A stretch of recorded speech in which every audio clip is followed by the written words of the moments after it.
La actualidad, sus tonos, sus contrastes. Esto es Matices.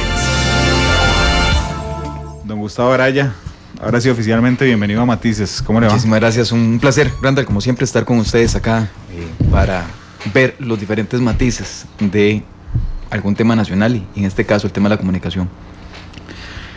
No sé por dónde empezar en esto, hay tanto, pero voy a empezar con una pregunta que me da vuelta por la cabeza desde hoy en la mañana. El presidente aterriza desde Panamá, Gustavo, el viernes en una avioneta, ¿verdad? Sale de traje de viaje desde su despacho diciendo ya en español, no fue lo que dijo textualmente, pero digamos lo que dice es ya dejemos de hablar de Brasil, ya pasó Brasil, sigamos avanzando. Hoy es martes, hoy salió un artículo de opinión de su canciller. No solo sale un artículo de opinión de su canciller, sino que sale publicado en la Gaceta el decreto de secreto de Estado de esto. Es contradictorio. Sí, vamos a ver, para poder empezar en orden, para ponerlo en perspectiva, Randall, me parece que lo sustantivo aquí es darle contexto al tema. Lo de Brasil refleja, antes de reflejar, constituye un ejemplo más de la ausencia de una estrategia de comunicación de parte del gobierno para con diferentes públicos. No hablemos solamente con el gran público, con la ciudadanía en términos generales, sino también un planteamiento de una estrategia para con los medios de comunicación, que son los principales intermediarios precisamente para con la ciudadanía, efectivamente, digamos, no considerando otros públicos, como podría ser incluso la Asamblea Legislativa, a quienes también se les ha quedado mal por falta de planificación estratégica en la parte de comunicación política, sino también incluso el sector empresarial.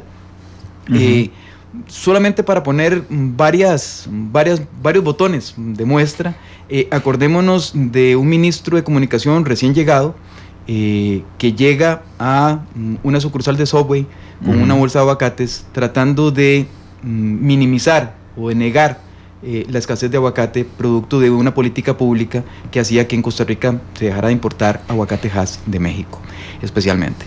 Entonces, uno tiene varias preguntas respecto de eso, porque uno dice, bueno, esto fue un ensayo, fue planificado, correspondía a una estrategia de comunicación, era de un nombramiento en mayo, ya eso sucede en junio, y la respuesta en todos los casos solamente hace para ponerlo de inicio, ¿verdad? Para poner, por ejemplo, la comparecencia que tuvo ante la Asamblea Legislativa, para poner el caso en donde le niega información, que luego tiene también un llamado para que la haga pública, un llamado legal, ¿verdad? Para que efectivamente la haga pública el señor ministro, una relación con la prensa en donde incluso el mismo ministro le dice a una periodista que reciba clases y que él está dispuesto a darle clases de periodismo. No hay una estrategia de comunicación, y esto ha sido una y otra vez, ha sido una situación de espontaneidades sujetas a la personalidad, en este caso de don Mauricio Herrera, a quien respeto muchísimo, digamos, se le quiere, pero obviamente zapatero a tus zapatos, este es un asunto que, digamos, le ha sido más allá de su propia investidura, no lo ha sabido llevar. La comunicación política tiene una máxima y es que se planifica, o sea, la comunicación política no es un asunto de espontaneidad, y esa falta de planificación se ha visto a lo largo de todo, digamos, desde la llegada de Mauricio, antes de la llegada de Mauricio, digamos, con esta administración. Para hablar de esta administración, digamos, ha sido una tónica permanentemente. Entonces uno puede encontrar varias muestras de eso. Ahora bien, lo segundo, el hecho de que en Brasil se levantara el presidente y la comitiva que iba, excepto uno de los miembros, del salón donde estaba sesionando las Naciones Unidas. Randall, en comunicación usted no actúa primero, hay una lógica que existe en comunicación. Si uno piensa desde la comunicación política, no como una herramienta, sino como un espacio desde el cual se concibe la relación con los diferentes públicos con los cuales uno está ejerciendo el poder, y esa es una relación de poder, uno tiene que establecer muy claramente cuáles son los procedimientos, y los procedimientos son: primero informo, luego sensibilizo y luego actúo. O sea, yo no puedo sencillamente darle vuelta y primero actuar, luego sensibilizar y pretender informar de final, porque efectivamente se atropella el proceso. Entonces yo no puedo llegar en este momento y irme, porque usted dice, pero está loco, ¿qué pasó? Tengo que decirle, don Randall, disculpe, con lo que usted está haciendo me parece que no tiene razón, y ya lo informo. Después le digo, eso me parece que no hay empatía entre nosotros dos, para ponerle un ejemplo, y ya usted dice, bueno, mira, cometí un error, ¿verdad? No solamente no lo informé bien, sino que esto está causando un roce. Claro. Y acto seguido le digo, don Randa, me permite,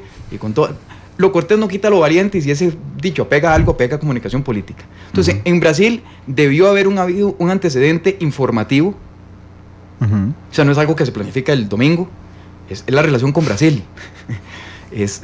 Bueno, incluso con Nicaragua, con Panamá, con Belice, claro, pero es el gigante de América Latina. Es el gigante de América Latina.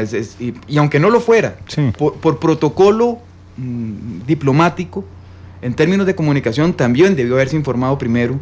Segundo, debió haberse hecho todo un proceso en el cual se hubiera sensibilizado, decirle a la población, vean, disculpen, no solamente se le está informando cuáles son las acciones que el gobierno está considerando de lo que está sucediendo en el interior del país, en la dinámica democrática interna con la cual no estamos de acuerdo, sino después empezar a decir, Costa Rica tiene una imagen mundial que es importante cuidar, resguardar, de protector de los procesos democráticos, y en ese sentido, si nos quedamos a escuchar al señor Temer, consideramos que de alguna manera Costa Rica estaría apelando, estaría aceptando de alguna manera, en contradicción a sus posiciones históricas, algo que está sucediendo en el interno de Brasil. Y le apuesto que habría un grupo de la población costarricense que se levantaría y aplaudiría. Sí. Acto seguido, me levanto, pero ya informé, ya sensibilicé, y ahora sí, me puedo levantar. Claro, inclusive en ese orden de cosas, Gustavo, si hubieran existido cartas cartas diplomáticas, notas diplomáticas de Costa Rica hacia Brasil reclamándole algo, entonces ya uno tiene un proceso, ¿verdad? Claro. Pero lo que nos sorprende a todos y a los periodistas que estábamos viendo esa Asamblea General es que Costa Rica no había dicho una sola palabra de Brasil, ¿no? Uno entendería que si hubiera levantado de la mesa, por ejemplo, El Salvador, que ya había dicho exactamente que estaba inconforme con lo que estaba sucediendo. Y ahí es donde empieza entonces la suposición, porque es una suposición, de que fue un antojo del presidente. Eso es lo segundo que pasa en comunicación política. Uno habla siempre, los que estamos en los que somos fiebres de esta dinámica, hablamos de la famosa página en blanco. Si usted no escribe la página, Randall, y al gobierno le pasa constantemente, si usted no escribe la página, alguien se la escribe por usted. Okay. Si usted no informó, si usted no sensibilizó, y si la acción que usted tomó no tiene un contexto que le explique racional y sentimentalmente a la población, emocionalmente a la población, qué es lo que estoy haciendo, cuáles son los fundamentos detrás de mis acciones, es una página en blanco. Y yo tengo que llenar las apuntes de suposiciones. O sea, nadie está llamado a suponer en positivo. También se supone en negativo, y también se supone lo peor. Y cuando eso, de casualidad que se levantaran los países del ALBA, sí, casualidad, pero una mala casualidad para Costa Rica, porque efectivamente, como no escribí la hoja, esa famosa hoja en blanco, que en comunicación política o la escribo yo como gobierno, si no, alguien me lo va a hacer por mí, efectivamente se llenó con todo lo que yo no quería. Entonces después viene el comunicado.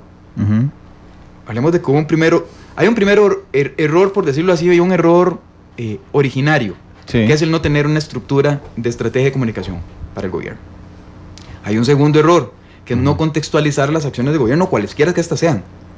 Hay un tercer error, que es efectivamente que cuando busco comunicar, lo hago mal.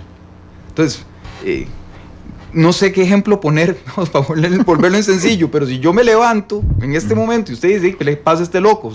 Y yo me devuelvo y le digo, es que a mí no me gusta el jugo de naranja, usted me dice, pero peor todavía, porque no solamente era café lo que tenía, sino que me está mal comunicando efectivamente lo que yo estoy suponiendo. Y no solamente se malcomunica en términos formales, con errores gramaticales ahí, ¿verdad? De sintaxis, digamos que gruesos. Que denotaba una carrera de último momento, sino que también no queda claro el discurso de gobierno, que es lo que hacen los señores diputados. Y además es concho, el comunicado es grosero, y es grosero inclusive en términos diplomáticos. Yo estuve aquí hace 3 semanas a don Eduardo Ulibarri, el ex embajador de Costa Rica ante la ONU, y don Eduardo me hizo ver algo que yo no había visto. El comunicado oficial de Costa Rica dice por qué se decidieron no escuchar el discurso del señor Michel Temer. No dicen al presidente de la Federación Brasileña, Michel Temer. Pierde toda la oficialidad, no la oficialidad, la diplomacia, la pierde en absoluto. Así es. Además es un comunicado que se entiende. Es un comunicado que en lugar de aclarar, termina de enlodar. Esa entrevista que usted le hace a don Eduardo Ulibarri, y la recuerdo perfectamente porque usted en algún momento, cuando Mauricio Herrera se encarga de, cuarto error, tratar de apagar incendios. Y voy a hacer un paréntesis. En comunicación política, en teoría de crisis, es como tener un incendio. Los incendios forestales nunca empiezan de todo en conjunto.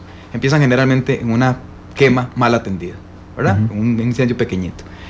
Dice la teoría de crisis que uno tiene que atacar la fuente original de la crisis. Entonces uno, hagámonos la idea que somos un bombero, uno no llega y tira el extintor por todas partes. Va a buscar a ver cómo extingue el fuego por todas... No, va a la fuente y ahí apaga directamente. Don Mauricio se encargó de ir a todos los fuegos periféricos. Excepto el principal. Excepto el principal.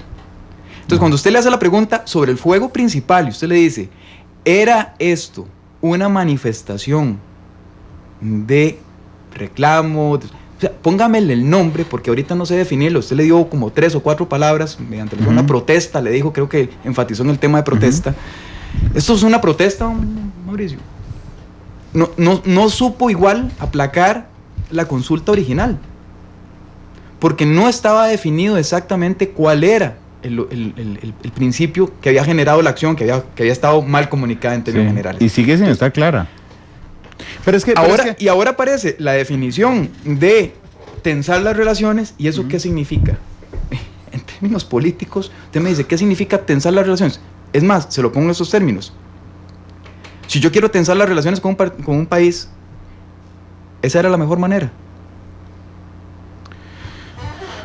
Una carta diplomática no hubiera sido más... Va de nuevo. 5 cartas diplomáticas. En teoría de crisis yo tengo 2 tipos de crisis y están claramente perfiladas. La crisis que se me da como situación crítica en la que yo puedo controlar y la crisis que se llama crisis de opinión pública.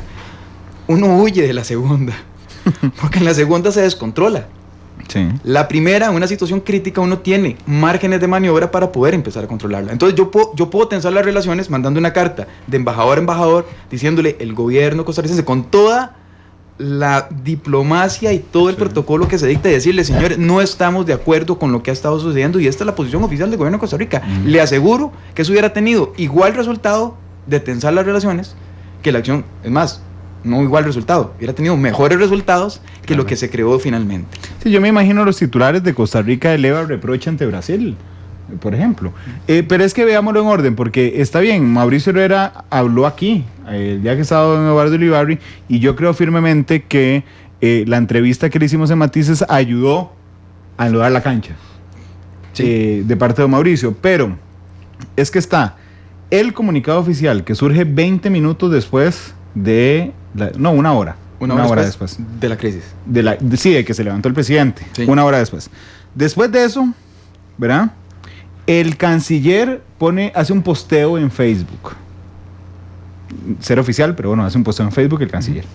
Después de eso, al día siguiente conseguimos nosotros, y no sé aquí la verdad si solo lo puso Monumental o fue masivo, un comunicado de audio, un audio enviado por el canciller desde Nueva York.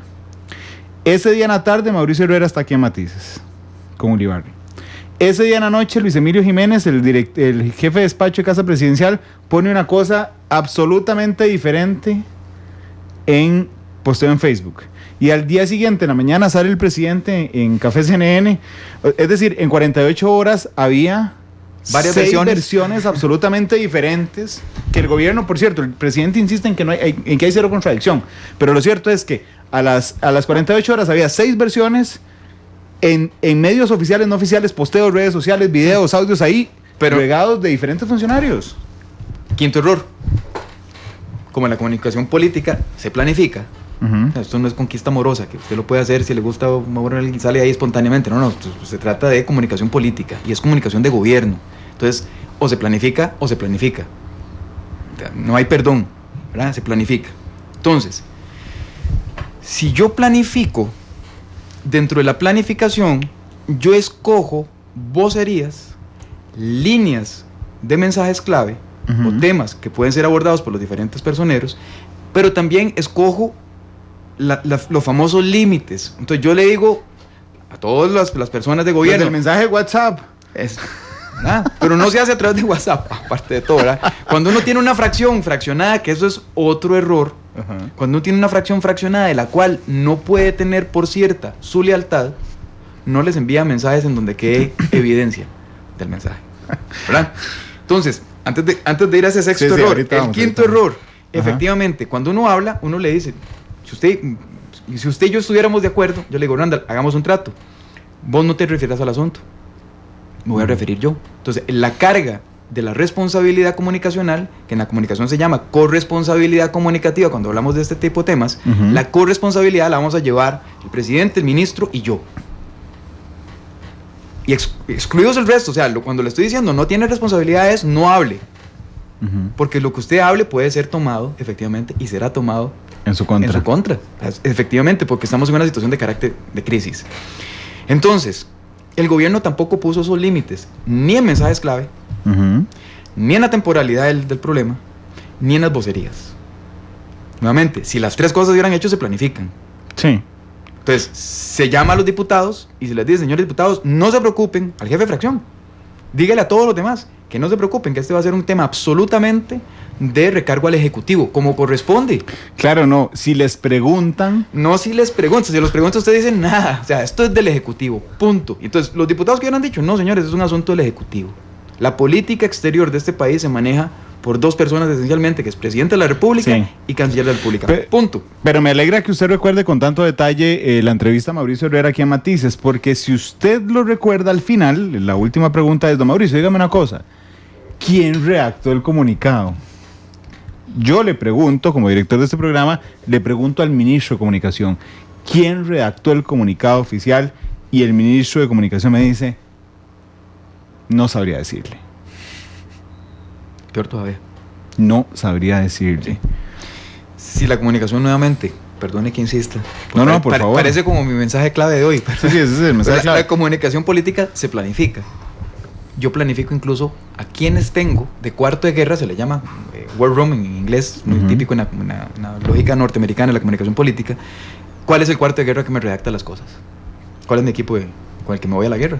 Bueno, pero si estaba decidido el domingo, el comunicado debió haber estado desde el domingo, ¿no le parece? Si estaba planificado, sí, pero no estaba planificado. Bueno, es que aquí ahorita entramos al sexto error de WhatsApp, dejémoslo un momentito de lado, porque es que me interesa ahondar en esto. El canciller va y se para en la Asamblea Legislativa y dice, señores, esto está súper planificado.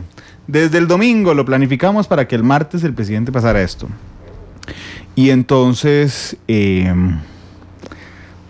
no sé, hay una discordancia entre el hecho y el discurso que a uno no lo convence. Y don Gustavo, y aquí voy a meter el dedo en algo complicadísimo, pero bueno, es como cuando sale una grabación de lo que, aceptémoslo todos, por favor, todos pensamos que es el presidente en el audio de WhatsApp, ¿verdad?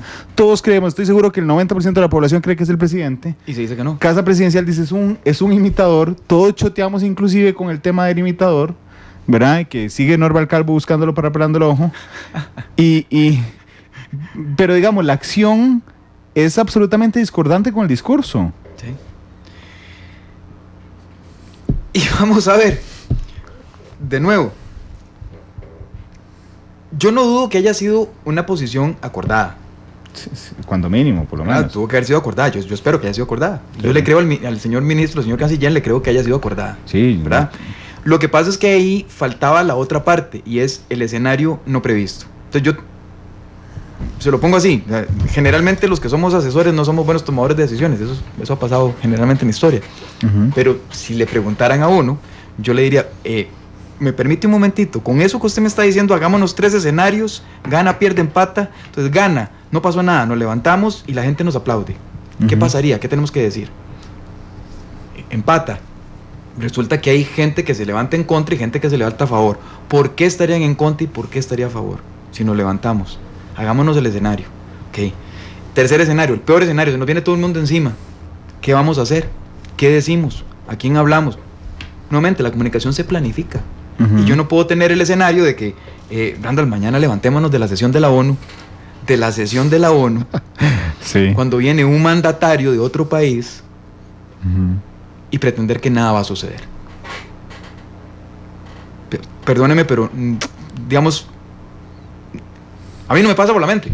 Vamos, ¿será que soy muy iluso y uno pensaría que efectivamente alguien se sentó por lo menos con una hojita de cuaderno ahí básica a tratar de dibujar cuáles serían los escenarios posibles? Porque es una política, se convierte en política pública, se convierte efectivamente en una posición de gobierno. Bueno, pareciera que no, porque cuando el presidente se levanta, y le cuento a nuestro público hoy, nosotros lo estamos viendo en televisión, la Asamblea General de la ONU, en la redacción de Monumental.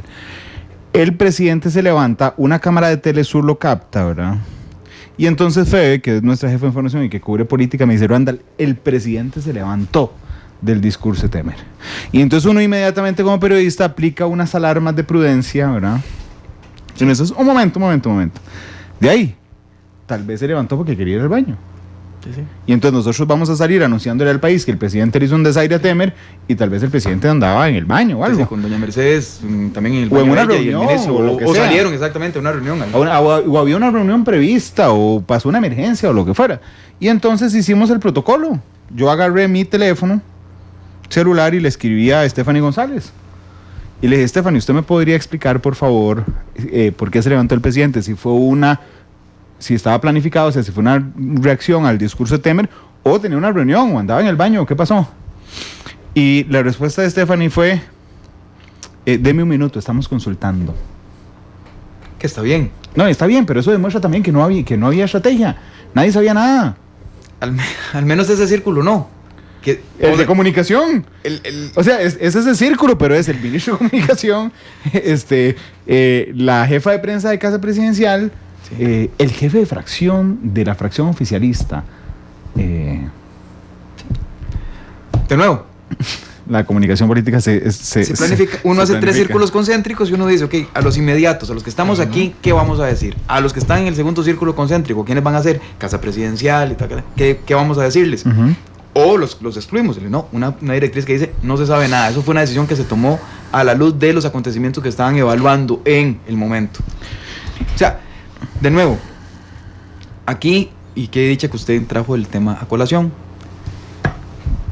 Cuando aparece una grabación que el 90% de la población que la escuchó considera que probablemente es el presidente de la República, y que el gobierno dice que no, Randall, es atender el centro del asunto. O sea, ya después pueden decir que es un imitador, que fue que se coló, que es lo que usted quiera. O sea, ya una vez que uno comete el primer error, lo que convierte esto es una espiral.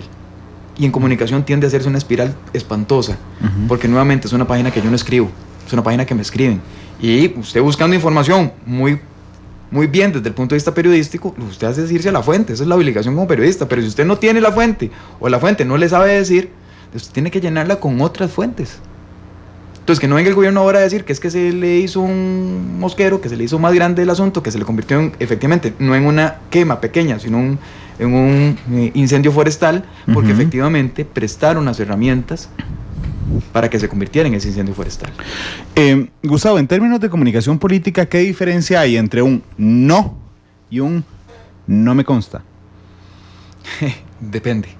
Se lo digo para ponerlo en contexto, porque el canciller fue a la Asamblea Legislativa a comparecer, y al igual que usted, yo le creo al canciller de la República. Sería un irresponsable si no le creo al canciller, y sería un irresponsable si no le creo al presidente. Y el canciller se para frente a los diputados y le preguntan si hubo un acuerdo en Isla Galápagos, donde se reunió el presidente de la República con el presidente de Ecuador, Rafael Correa, si hubo un acuerdo para levantarse en el discurso de Temer. Y el canciller dice: no le puedo hablar de lo que no me consta. Sí. Esa posición estaba bien, es un similar a un no. De momento le puedo decir que no, porque no me consta. Esa es como la explicación. Pero además porque se convirtió en un recurso discursivo de una narrativa que ya tenía el ministro de Relaciones Exteriores. La forma uno la puede criticar, y esto hago un paréntesis porque yo mismo en mi Facebook puse, yo estaba muy contento con lo que estaba sucediendo cuando empezó. Estaba muy triste con lo que veía que otros diputados hacían cuando llegó el canciller, pero cuando don Rolando González, que se veía que tenía también a don Carlos Roversi, que es un... Sí, estaba amortigando en vivo. Que estaba bien, los dos conocen muy bien su profesión. Empieza una ejecución, para mí, magistral de las posiciones de lo que los dos tenían que hacer en términos de comunicación política. El ministro llegó y dijo, mi punto es no profundizar la crisis y mi punto es no dar pie para que esto se constituya en una situación que nosotros digamos que no está planificada o que fue en concordancia con otros países. Es una posición soberana de Costa Rica. Solo eso. El resto era pirotecnia, el resto era, ¿verdad?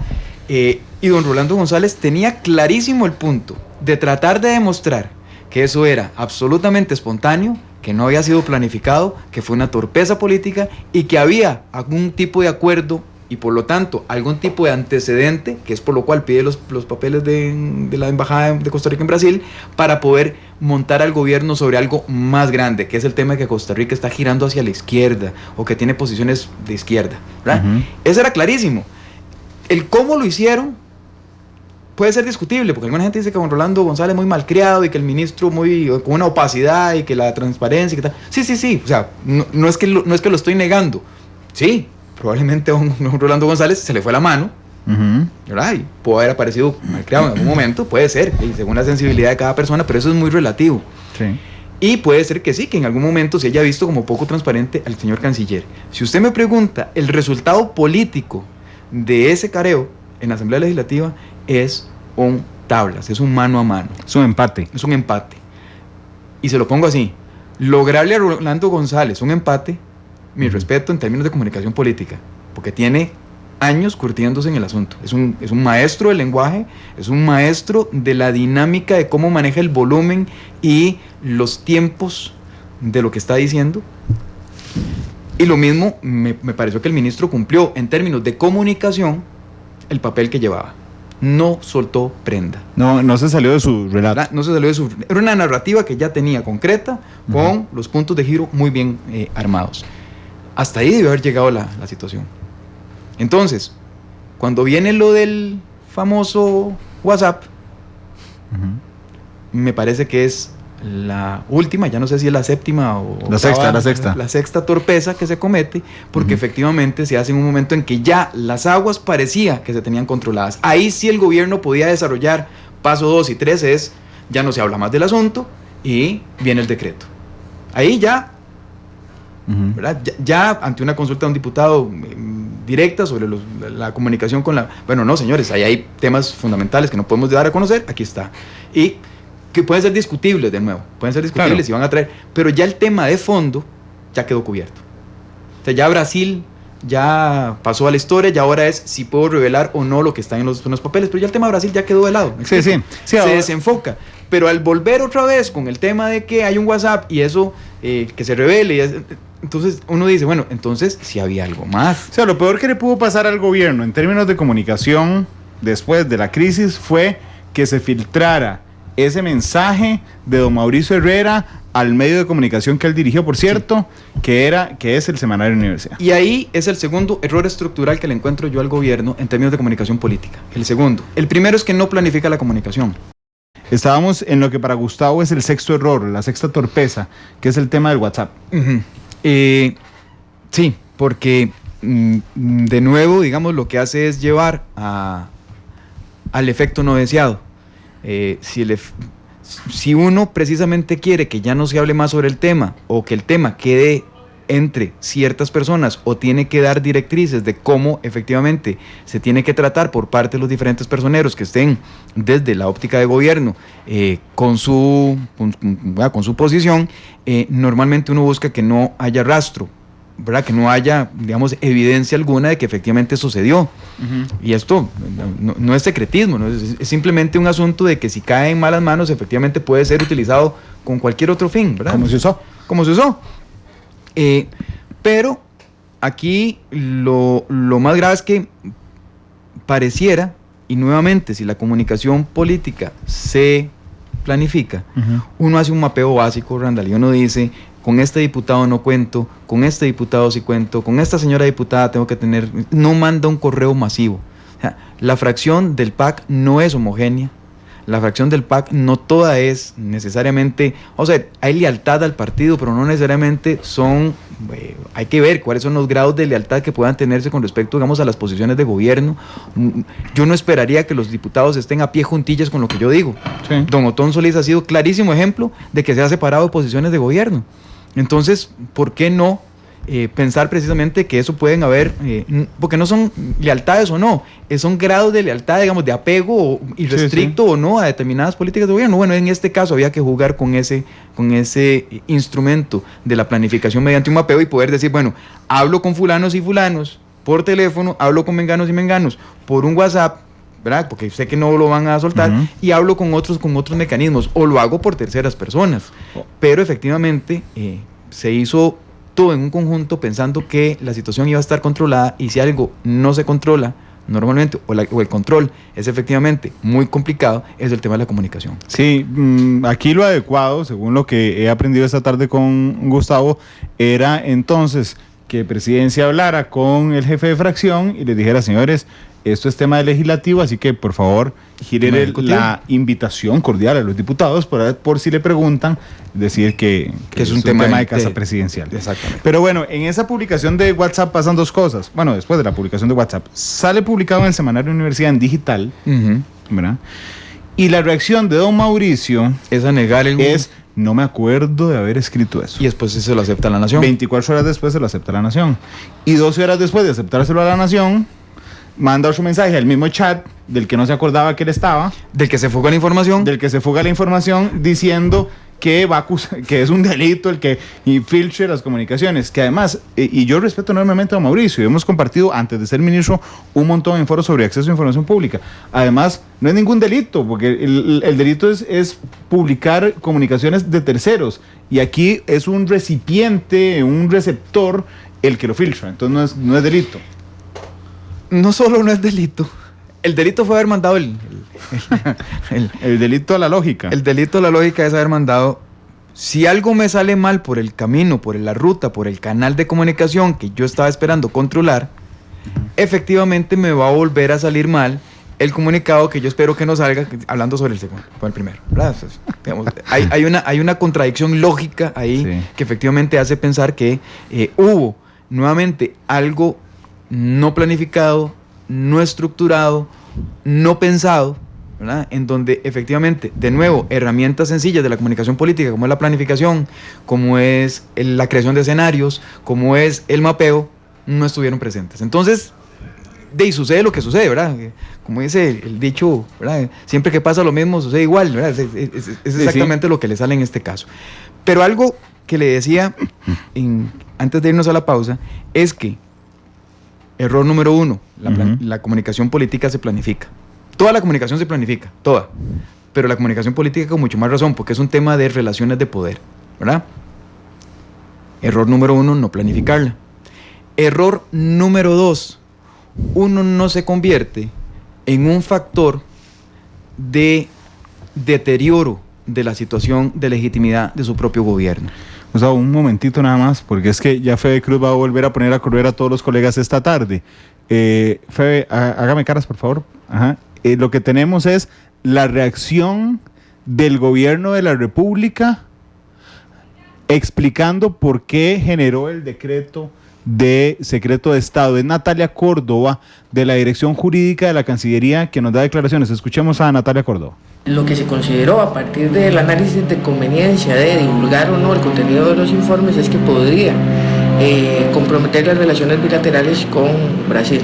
Sobre la base de esto se hizo un análisis de la diferente jurisprudencia de la Sala Constitucional y la jurisprudencia administrativa de la Procuraduría General de la República, en donde se determina que en materia de defensa nacional, de seguridad y de relaciones internacionales existe una potestad del Poder Ejecutivo de declarar reserva precisamente, ¿verdad?, en aquellos casos en donde se pueda comprometer alguna de estas materias. Entonces, en este caso se hizo ese análisis y se determinó que efectivamente podían existir elementos en esos informes que comprometieran las relaciones bilaterales con Brasil, y sobre la base de eso se ejerció la facultad del Poder Ejecutivo.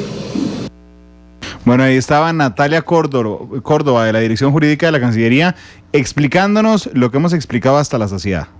Exactamente lo mismo. El gobierno de la República tiene toda la legitimidad para decretar secreto de Estado sobre las comunicaciones diplomáticas. Lo que no alcanza, por lo menos en esta declaración, a explicar doña Natalia es por qué lo hicieron después de que pidieron los informes. Eso es lo que no explica. Doña Febe Cruz. Voy a hablarle rápidamente de aquí, Randall. Esto es en vivo, estamos completamente en vivo. Nada más contarle que ha enviado esto la Cancillería, sin embargo, le hemos hecho la consulta directamente a ver si nos pueden gestionar, aunque sea una declaración del canciller desde Corea del Sur, para ver si este decreto se firma atentando contra el recurso de amparo que había puesto don Rolando, o sobre qué, porque no se había puesto antes pues este decreto. Así que estamos gestionando la consulta. En Corea del Sur, eso sí, ya prácticamente están durmiendo, así que por lo menos la respuesta que tendríamos oficialmente para hoy sería esta que nos da doña Natalia Córdoba, que es básicamente lo que hemos venido explicando, y es la reacción que va a mantener Cancillería hasta que el canciller regrese. Recordemos que la gira termina hasta el 15 de octubre, sí. Por lo mismo se está gestionando desde prensa una declaración como más contundente del canciller sobre los motivos de este decreto. Hay un dicho que usan los abogados: primero en llegar, primero en derecho. Sí, primero en tiempo, sí, primero en llegar, no, primero en tiempo, primero en derecho. ¿Quién presentó la solicitud de información primero? Don Rolando. Así es, 28 de septiembre, gracias Febe. Bueno, feliz tarde, de nuevo.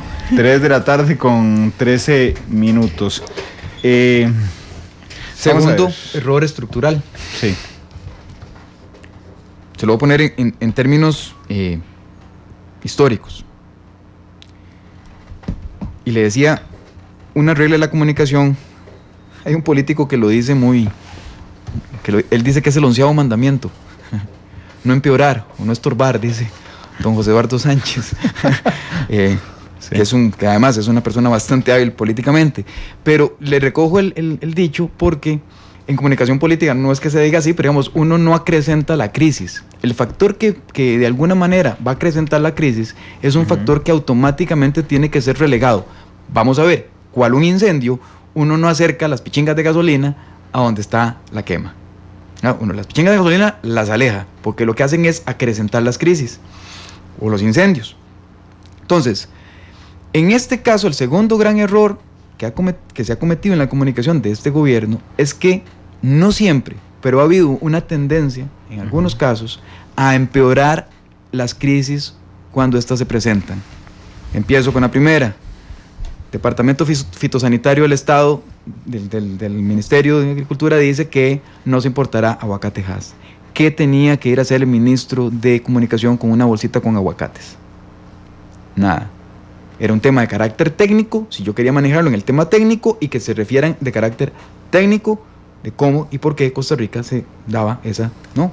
De hecho, hubo formas, ¿verdad?, en las que se pudiera hacer. Cuando llega un periodista y no me entiende o no me comprende qué es lo que yo quiero decir, bueno, hasta la saciedad le explicaré de qué manera estamos viendo la relación, y le repetiré y me apegaré, como dice la regla de los mensajes clave, una de ellas es el abanderamiento, me abandero, me repito mi mensaje clave hasta que este quede fuera de posibilidad de edición, ¿verdad? Pero don Mauricio empeora la situación, porque ante la consulta de una periodista, Carmen Navarro, él llega y le dice, le voy a dar clases, lo convierte en personal. Algo que estaba siendo discutido de política pública lo vuelve un ataque ad hominem. No hay nada peor. O sea, señor Randa, si usted y yo tenemos un diferendo y usted y tenemos un diferendo por razones, si yo quiero empeorar la discusión, yo no ataco el argumento, ataco al mensajero. Entonces yo le digo, Randa, es que usted como que no me entiende, usted el título se lo dieron de regalo, entonces el ataque es personal. Entonces, ya ahí sí empeoré la situación. Pues yo le digo, no, Randa, déjeme explicarle. Y le ataco el argumento, y le ataco el argumento, y siempre me baso en el argumento. Usted podrá no quererme, o podrá no haberme aceptado el argumento, pero no lo volvimos personal. Volvió personal la discusión. Eso le ha sucedido a don Mauricio en esas ocasiones, y ahorita no me acuerdo si le ha sucedido en algunas otras, pero en el caso de Brasil, también le vuelve a suceder. Empeora la situación. Como factor distractor y como factor de acrecentamiento de una crisis, hace bien el gobierno en separarlo de la vocería sobre el tema. ¿Por qué? Porque entonces no se me va a agrandar la crisis. Pero debiera de dejar un vocero aquí. Pero debería, esa es otra historia, ¿verdad? Pero efectivamente debió haber quedado un vocero. O, a falta de, nuevamente, uno blinda las acciones con una argumentación. De nuevo, que la señora Natalia Córdoba o la persona que acaba de dar declaraciones sobre el decreto salga a dar explicaciones, eso no se debió haber hecho después del decreto, se debió haber hecho antes del decreto. ¿Me explico? Porque nuevamente, los pasos son informo, sensibilizo y luego tomo acciones. No lo hago a la inversa, porque entonces efectivamente ISA, acordémonos, ISA. Informo, sensibilizo, actúo. Exactamente. Entonces, la argumentación de ahora, permítame que la señale. Sí. Otro error, no comprometer las relaciones con Brasil. Perdón, ¿no se comprometieron ya cuando se levantó el presidente de la República? Y no se buscaba tensar. No se buscaban tensarlas, ¿verdad? Entonces, de ahí, no sé, o sea, se constituyen en comunicación se llama un palíndromo, ¿verdad? O sea, cuando o un loop, como le dicen los de ingeniería de sistemas, se enlupa el gobierno. Entonces, no quería tensarlas, pero las tenso con esto, no, pero como no quería tensarlas, entonces ahora hago esto. O sea, no vamos a salir de este círculo vicioso de comunicación hasta tanto el gobierno no decida irse a la raíz del problema, hasta tanto el gobierno no decida efectivamente trabajar sobre la dinámica del centro de lo que se constituye esta situación. Vamos a lo último que ha ocurrido, y qué buen timing, porque vamos terminando el programa y justamente vamos a hablar del último que ha ocurrido. Efectivamente, el ministro de Comunicación le dice ayer a Monumental en la mañana: disculpen, ya no puedo hablar del tema. Le preguntamos, ¿y por qué no puede hablar del tema? Y dice, porque el gobierno ha decidido que el vocero sea el canciller. Pero, opa, sorpresa, el canciller está en Corea del Sur, donde son a esta hora las 6:20 de la mañana. Es decir, es prácticamente inaccesible el canciller. Después hay hoy Consejo de Gobierno, que evidentemente todos íbamos a ir a preguntar sobre el decreto, sobre el secreto de Estado, y sorpresa número 2, no baja ningún vocero de gobierno. ¿Quién habla entonces? ¿Nos volvieron a dejar 2 hojas en blanco? Nuevamente, es un asunto de carácter estructural, Randall. Por eso le decía que había 2 problemas que eran estructurales. Uno, la no planificación de la comunicación, y el otro, la consideración del empeoramiento o el acrecentar las crisis, efectivamente, de la no planificación de la comunicación. Se repite, es un asunto de carácter estructural. Todo porque, efectivamente, y parafraseando un poco a lo que decía don Eduardo Ulibarri hace ya un tiempo, que lo dijo, si mis apuntes no me fallan, el 24 de diciembre del 2015, decía: los problemas de comunicación son directamente proporcionales a los problemas de manejo político y a la falta de estrategia de los gobiernos. Si yo no tengo una estrategia política, no puedo tener una estrategia de comunicación. Ahí se resume un poquito el hecho de que si el gobierno no puede arreglar en lo comunicacional lo que no tiene arreglado en la estrategia de Estado. Si el gobierno está fallando estrepitosamente en la comunicación política, es porque la política propiamente dicha tampoco está siendo planificada. Lo de Brasil es un caso típico en donde la comunicación falla porque efectivamente no había una política planificada en términos. Se quería tensar las relaciones. Bueno, yo tengo que ponerle límites a ese tensar, tengo que ponerle puntos y comas, tengo que dejar muy claro cuál es la forma en la que quiero tensarla, y lo hago también de manera planificada y con objetivos muy claros, con voceros claros y todo lo demás, para que la comunicación fluya, porque de lo contrario ahorita son, permítame la alevosía también para el gobierno, señalarlo como ocurrencias. Y la administración de la comunicación política por ocurrencias es fatal, terrible.